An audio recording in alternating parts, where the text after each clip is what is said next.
De 1821 a 1857, México pasa por una época de inestabilidad política, social y económica, dentro de lo cual podemos mencionar a la dictadura de Santa Anna. Este señor empieza una guerra con Estados Unidos y como resultado se pierde más de la mitad del territorio nacional. Además de esto, también podemos mencionar la primera intervención francesa, que fue cuando el gobierno francés le reclama a el gobierno mexicano la destrucción de unas pastelerías. Por eso se llama o se le recuerda como la Guerra de los Pasteles. Ahora bien, en el año de 1857 se hace una nueva constitución, de lo cual podemos mencionar como dato importante las famosas leyes de reforma que hizo Benito Juárez, que principalmente le quitaban el poder al clero y al ejército. Durante muchos meses, Benito Juárez trató de poner orden en las finanzas de México y una de las medidas que tomó fue suspender la deuda externa con países como Inglaterra, Francia y España. En respuesta, estos tres países mandan a sus tropas al puerto de Veracruz, donde acude Benito Juárez a renegociar esta deuda. Tanto España como Inglaterra deciden retirar a sus ejércitos, pero Francia decide quedarse e invadir México.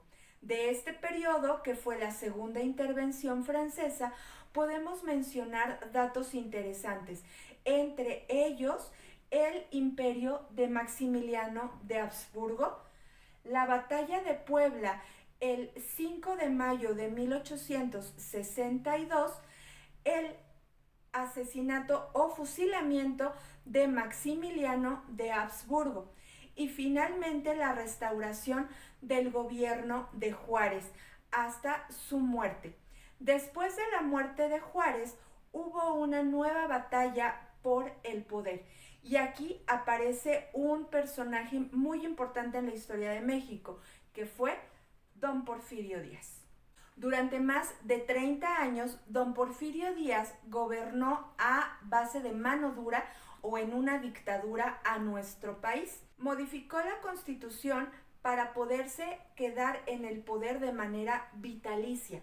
Pero entonces, en el año de 1908, aparece Francisco I. Madero, quien después de la entrevista Díaz-Crillman, donde Porfirio Díaz dice que México estaba listo para la democracia, entonces Madero publica su libro La sucesión presidencial, cuyo lema era sufragio efectivo, no reelección.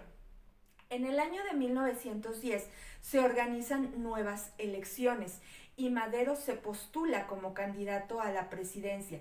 Sin embargo, Díaz comete fraude y encarcelan a Madero.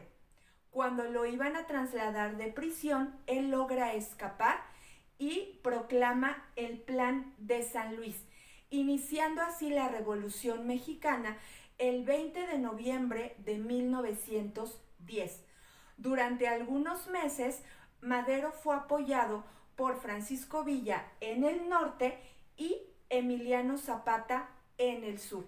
Sin embargo, al no cumplir sus demandas, en el caso de Zapata, le retira su apoyo y con el Plan de Ayala se opone al gobierno de Madero. No solamente Zapata estaba en contra de Madero, también Victoriano Huerta, quien finalmente engaña a Madero y después del periodo conocido como la Decena Trágica, lo asesina junto con José María Pino Suárez. A la muerte de Madero, Victoriano Huerta se convierte en presidente, pero solo es por algunos meses, hasta que llega Venustiano Carranza, quien en el año de 1917 hace la Constitución, iniciando en México una nueva etapa.